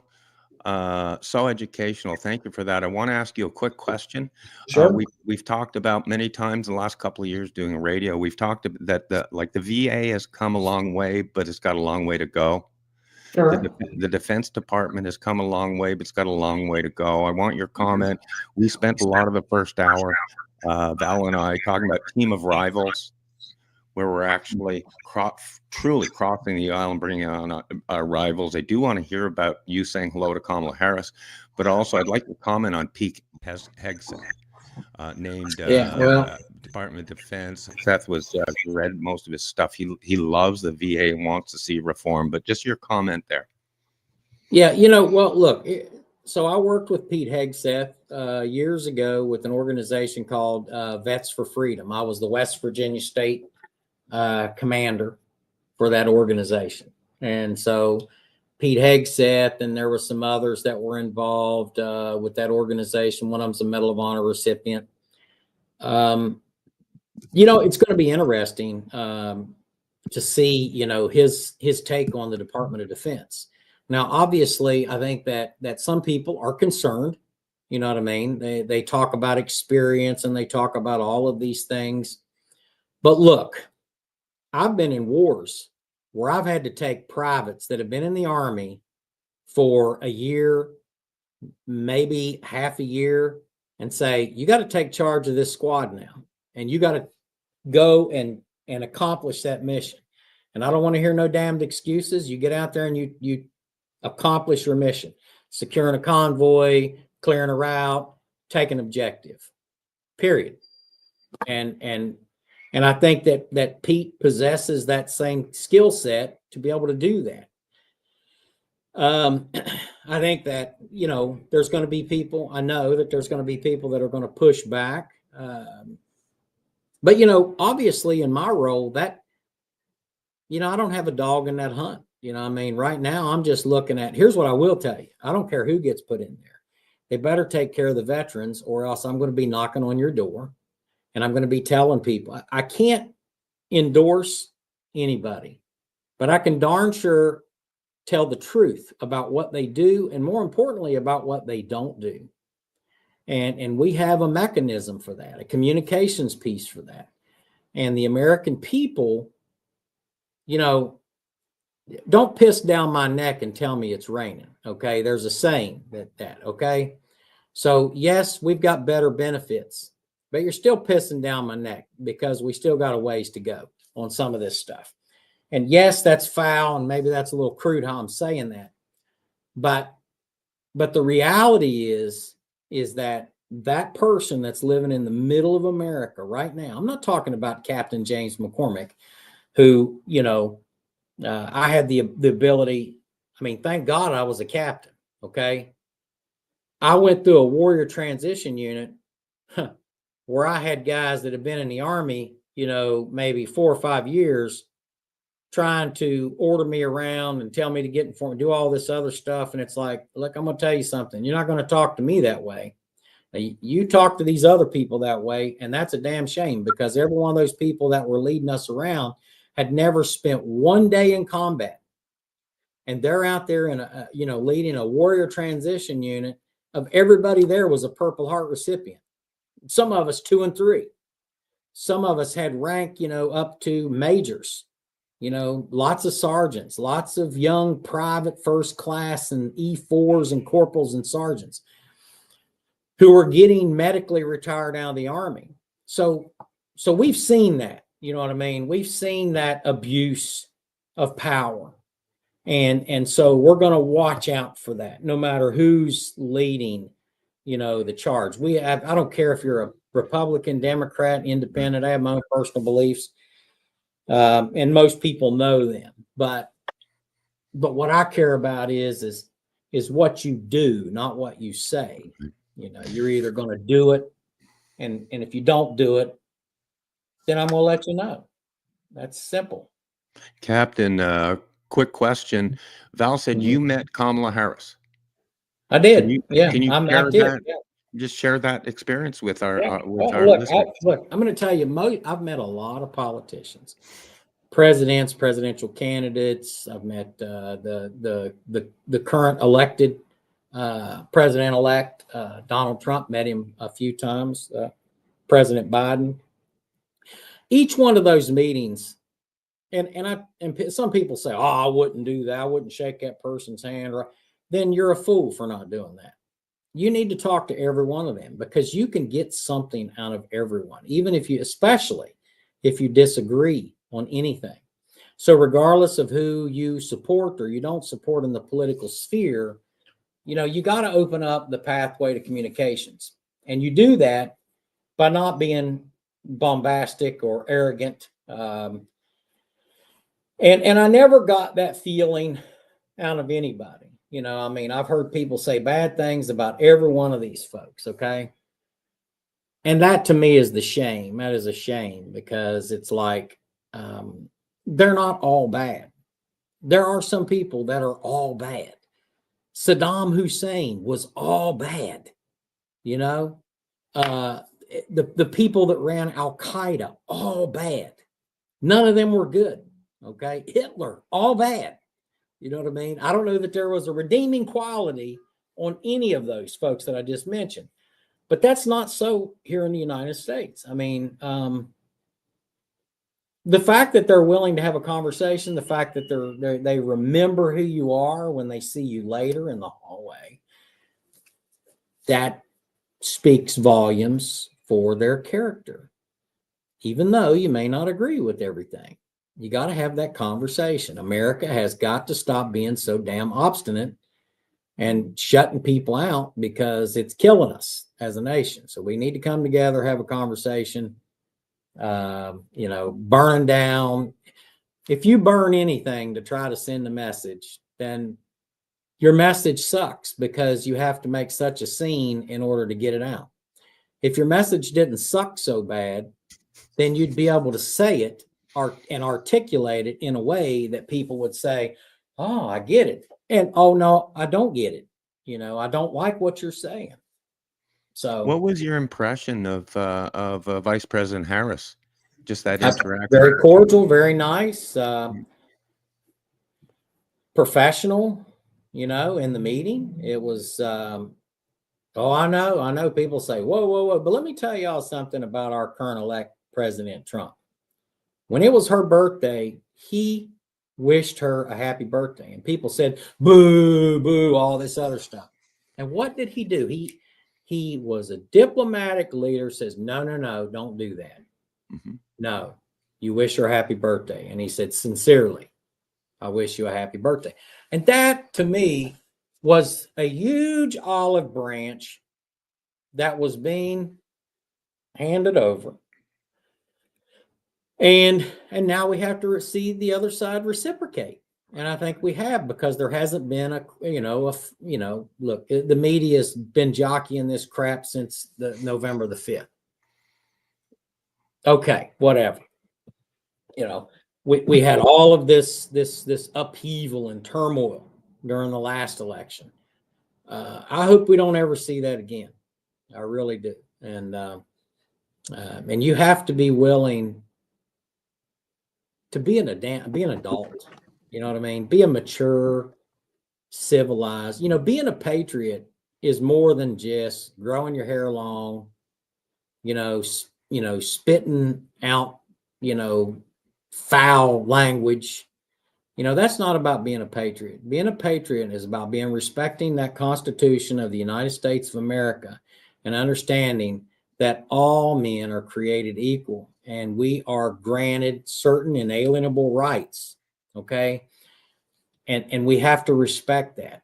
And we have to be able to say, it's okay for you to have a difference of an opinion. And it's okay for you to have a difference of an opinion. We in the veteran circle, we have only this opinion.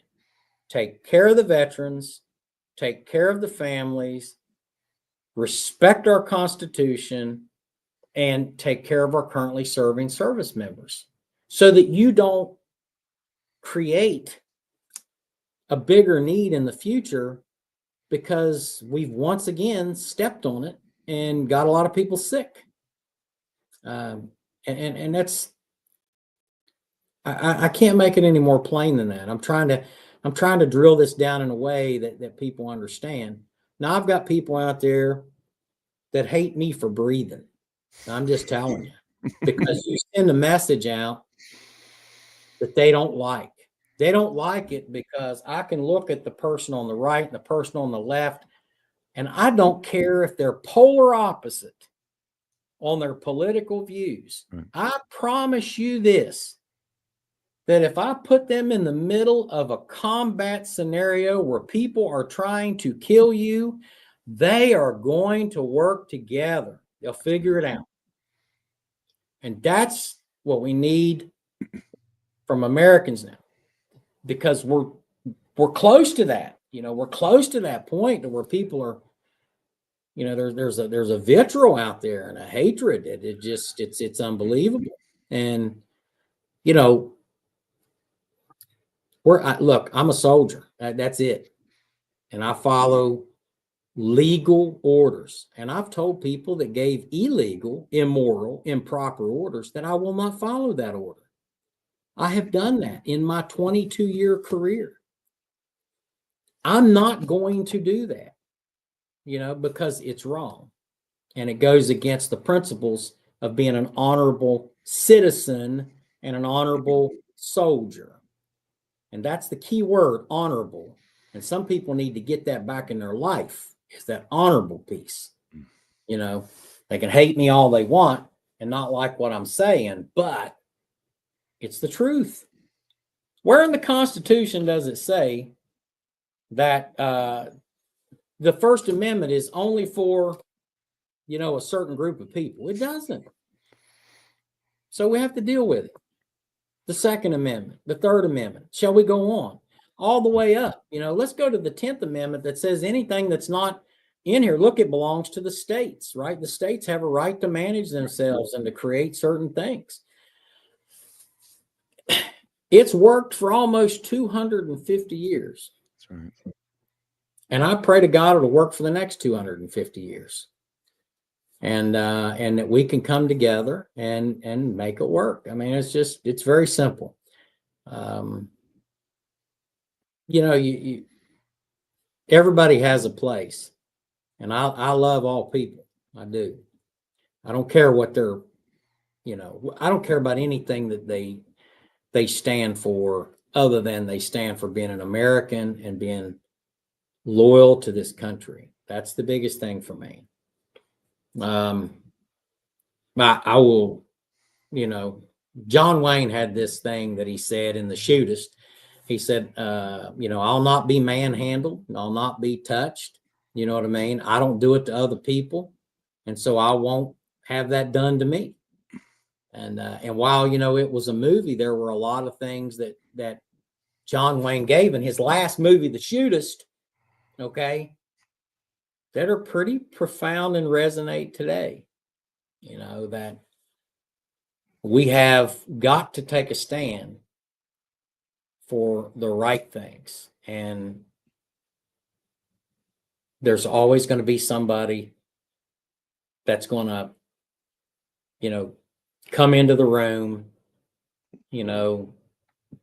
drink all the punch, flirt with all the ladies or the men there, piss on the fire, and then they're going to leave, because that's just what they do. And we as American citizens, and more importantly, a unified nation, need to look at those people and say, that's not how we conduct ourselves. That's not how we do business. We're going to sit down, we're going to have a civil conversation. And, when somebody comes up and starts screaming and yelling, they've lost me. I don't have any desire to have anything to do with them. They don't respect the U.S. Constitution. They don't respect themselves, most importantly. And they most certainly don't speak for anyone but themselves when they're out there carrying on and, burning the flag and doing all this other stuff. Yeah, sure, it's their constitutional right to do it, but it's also a stupid thing to do. What does it accomplish? Other than make you feel good because you're not so angry because you took something out on an inanimate object, or you burnt down somebody's business, or you busted out the windows in the U.S. Capitol, or you hit somebody with a pole. Because why? What did that do? That did nothing. That did nothing to establish anything righteous. And we need to get back to, we need more adults in the room. We just do. And I'm just, and we have some up here, believe it or not, we do. We have some great politicians up here and staffers. And we have wonderful veterans, that served in the Vietnam War and other wars. And guess what? They're gonna keep fighting till the day they die. And with the way some of these World War II veterans are living to be 109, 110 years old, fully expect these Vietnam veterans to be around just as long. Because they got a purpose and they see, that purpose. And then not only that, they have their sons, their daughters, their grandsons, granddaughters. And we just keep getting born all the time. You're in the McCormick family. Understand, I got 11 grandkids that's coming after us. 8 kids. I have a quick question for you, James. I just want to, I'm seeing the Vietnam vets and the role that they have now. Their mission never ends. And do you think we're going to see them move into more of a diplomacy role, perhaps? Because I think that's where they're really needed. We need them to show us, it doesn't matter what side of the political spectrum you're on. I would love to see no more Republican, no more Democrat, but have, as Greg says, the American Party. Because one thing that I've noted of our soldiers is that they are less about getting hung up when somebody publicly says something nasty or does something they don't agree with.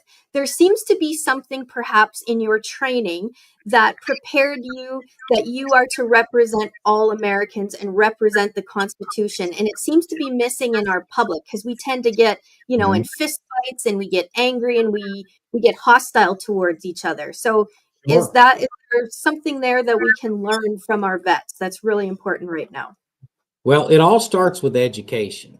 You know, I mean, there is a lack of education among citizens in the art of civics, you know, the U.S. Constitution itself. I was looking for a card that I had here, but I don't have it. But there's a lack of education.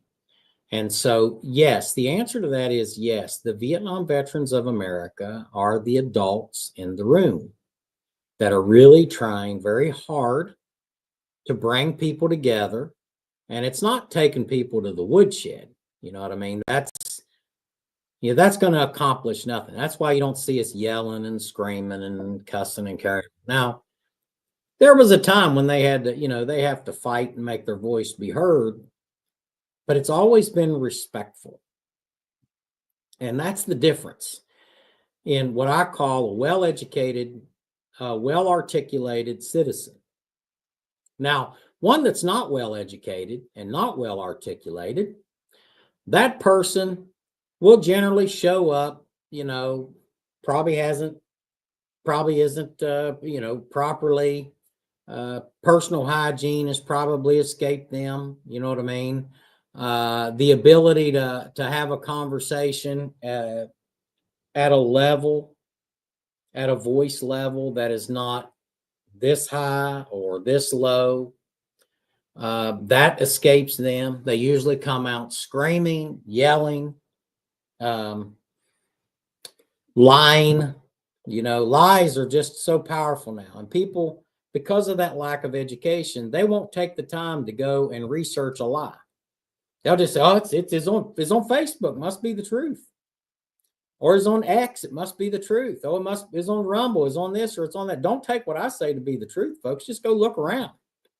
If you think I'm wrong, you go on out there and you have a conversation with a screaming idiot and see how long that goes on.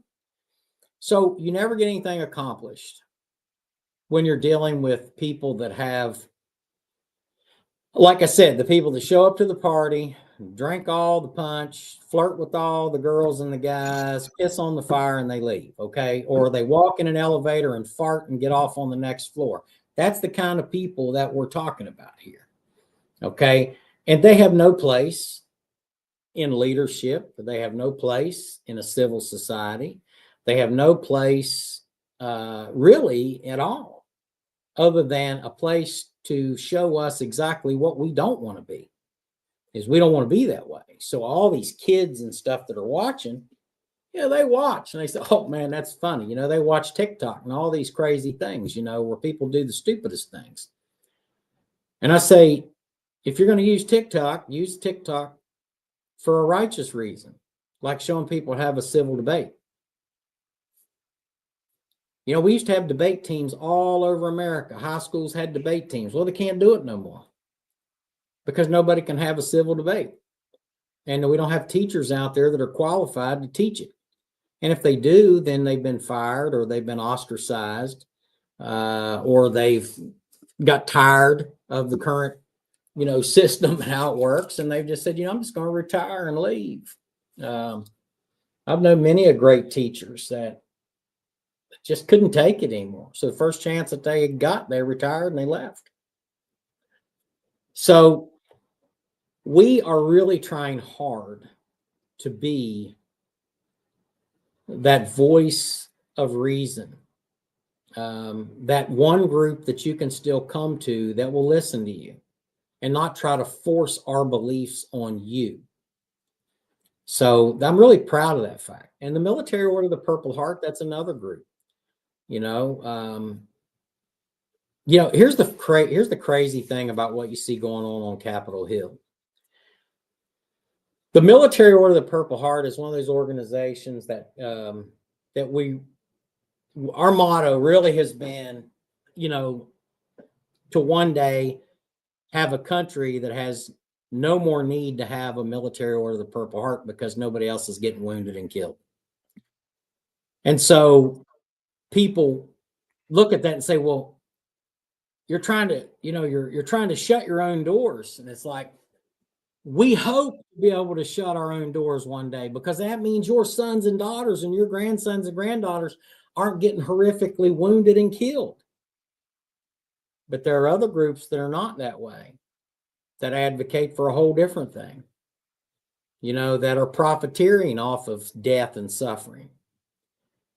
And I think that, and no, it's not the military industrial complex. It's other groups that are out here supposedly existing to help, you know, veterans and their families. And you know, we got to get away from the point to where we stop. When we stop advocating for peaceful solutions, then we become a very disillusioned and chaotic society. We have to all look for peaceful solutions. So you won't hear me bad mouthing, you know, political parties or anything like that, because that's just, there's no value in that. I will tell you when someone votes for veterans, and I'll tell you when they vote against veterans, or they say something that is counter to the message of unity. Because honestly, we got to get to a point to where we stop accepting that as normal, you know, because it's not normal. We have to come together. So now's the time to come together. And look, whoever gets appointed to secretary here, this person there, whatever, you know what? Accept it. That's God's will. You know, that's where we're at. And the more you cry and wail about it, the worse it's going to be. You know, I mean, it's like there's some people that got elected that I wish that didn't get elected. But guess what? When they get into that position, they will have my respect. You know, obviously, you know, that goes from the dog catcher up. Okay. You know, I'm me personally, I'm kind of happy, you know, to see things moving in the direction that they're moving. Some people are not happy about that. But regardless, show some respect and then have the ability to open up a conversation, you know, because if all you're doing is screaming and yelling, then it's like this right here. Let's take this cup, for instance. Okay. I can talk in this cup, right? It's like an echo chamber. I don't hear that. I don't hear my words say anything else other than what I want to hear. When you're talking in an echo chamber and just talking around people that live in, it's like talking in this cup. It does no good.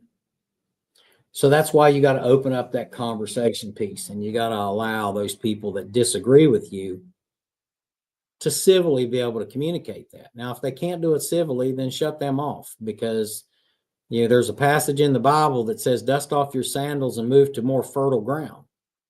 Don't cast your pearls before the swine. There are some people that will never get the message. Don't waste your time. Okay. Because if not, I mean, look at all this gray hair James has got. It continuously gets grayer and grayer. I don't know what's going on. Must be working on the hill here. James, I was going to mention your hair looks a little bit gray, but looks pretty nicely combed and stuff today.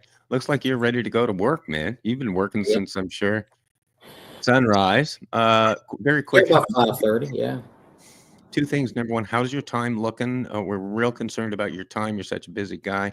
And secondly, I always love, no matter how much serious stuff has been chatted about, I love to hear either a personal anecdote or story and or a secret from our guest. You give us something personal, something hopefully that you've never said on the air before. And how is your time, sir? It's so nice to have you on, James. It really is. Yeah, I've got a couple minutes. Let's see. Secrets. You know, I don't have that many secrets. I don't. You know, I mean, I have some. My wife and I have some secrets. You know what I mean? That we share together. But it's, you know, I'm not sure that I have anything that would represent a secret. but I do have I potentially let me think about this for just a second, okay? Because I'm writing a book right now, okay? And I've let a couple of these chapters slip out, because I want to hear what people say. I want to get your opinion. Is this something that you will buy? And quite frankly, I think it is something that people will buy. Yes. In writing that book, I have uncovered many memories. Okay. There have been things that I have buried in the past, things that I haven't thought of much. And some of those things are quite shocking, to some people. When war, there's no second place in war. Okay. That's what I will tell you. There's no second place. You either win or you lose. And there's no trophies for the losers. And I think, anytime that I look at that experience in either Desert Storm or Iraqi Freedom, the one thing that resonates with me more than anything was the ability for people from all over this country to come together for one common goal. And that common goal was victory and survival. Victory and survival. And I don't know that that's that much of a secret or that much of a story, but I have hope that we can do that for America outside of warfare. And I guess, I am an optimist. I'm very optimistic about the future. I'm very optimistic about the lamb being able to lay down with the lion. I'm very optimistic about that. I'm very optimistic about the ability of people to be more accepting and willing to just unconditionally love each other as Christ loved us. And so maybe that's not so much of a secret, but that's how James McCormick feels. And every time that I approach something every day, when I come into this office every day, I genuinely love the people I work with and love to tell them good morning and see their shining, happy faces. Because for me, it's a lot easier to work in a place where there's happiness and not just bitterness that's resonating. And we have a lot of happiness and a lot of joy here. And we try to keep that going. So again, from warfare, I was taught that people can come together to survive and achieve victory. And my hope is that we can do the same thing with the American people as it relates to our ability to come together as a citizenry. I say to you all, if nobody's told you they loved you today, I do.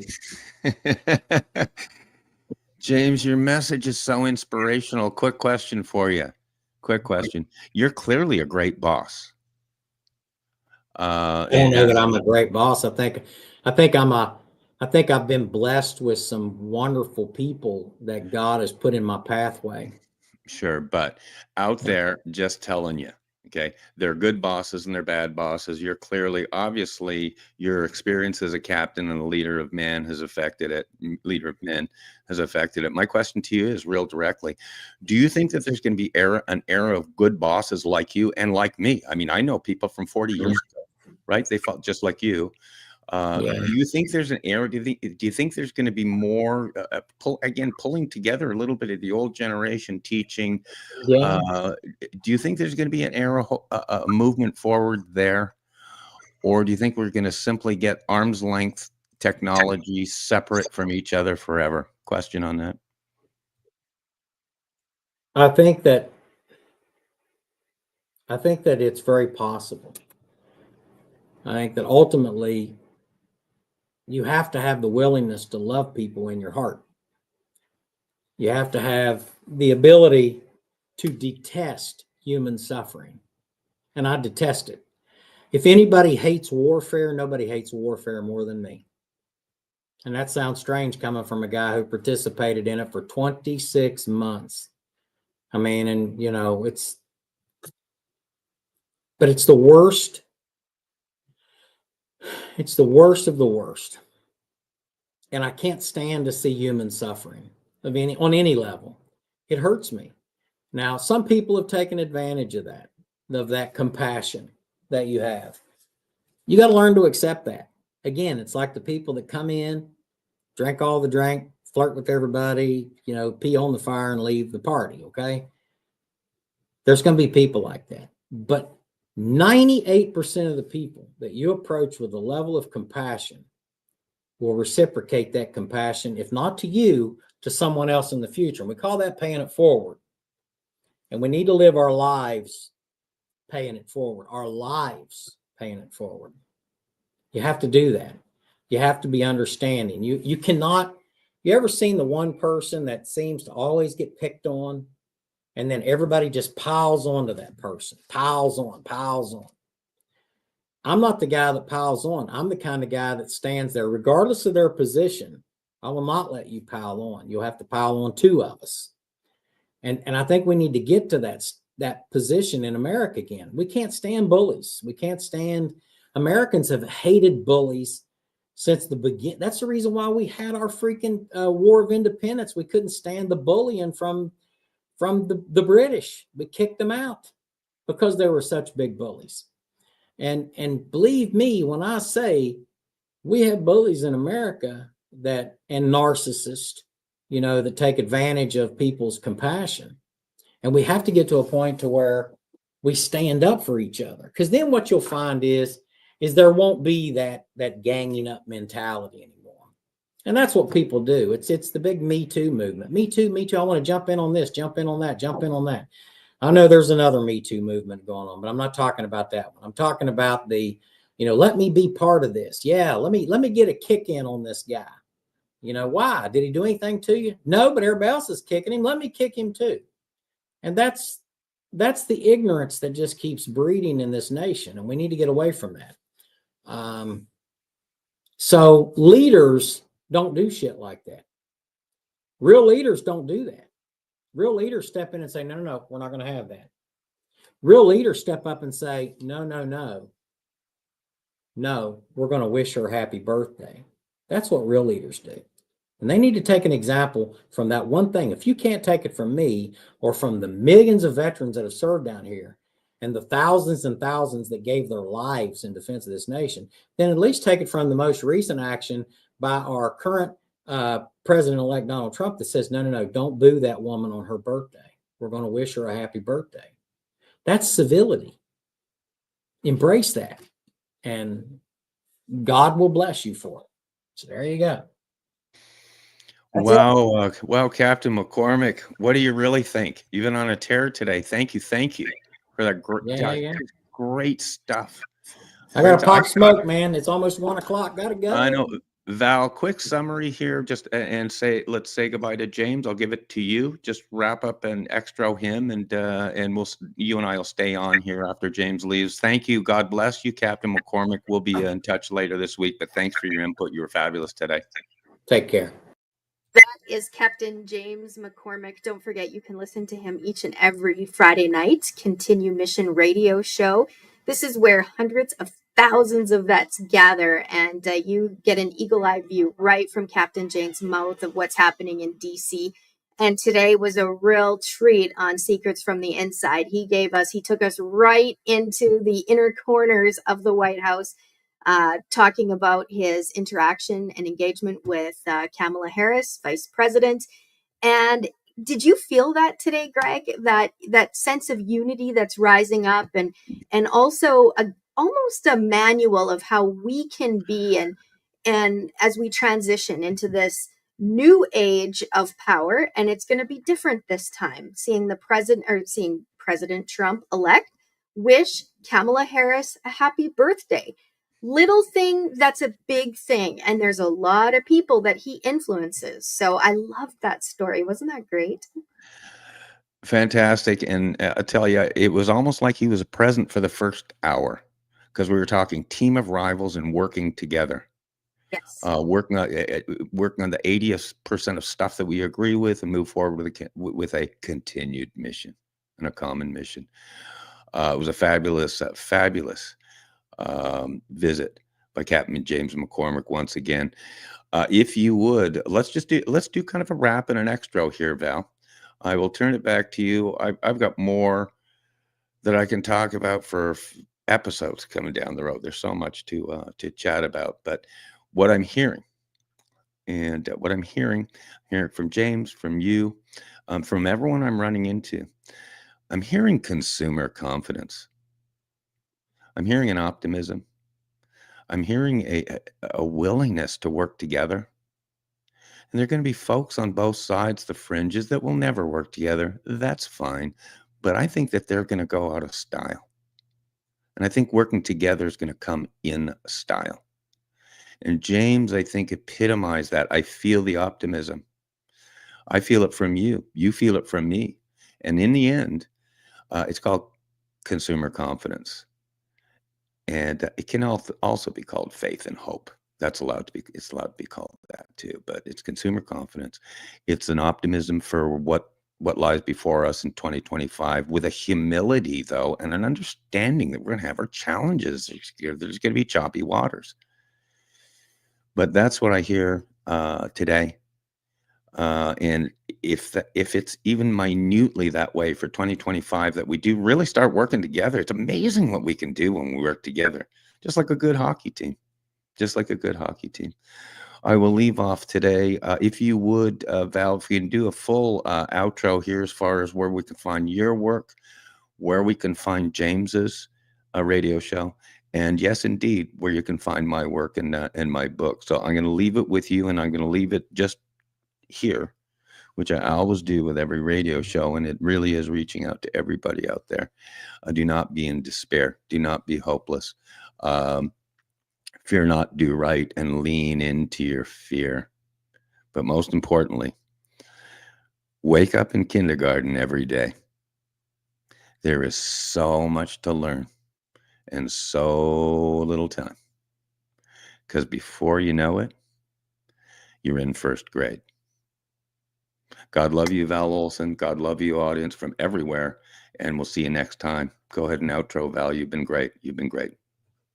So Greg's book is available right now on his website. Don't forget to stop by gregmeekin.com. While you are there, you can also, we didn't have time to touch on it today, but for those of you who want to do some homework, you can check out Greg's list. And there's 12 reasons why Donald Trump will kick butt. So if you want to do some homework, check out that article on gregmeekin.com. You'll find his book there, or on demand. You'll get it in your inbox really fast as well.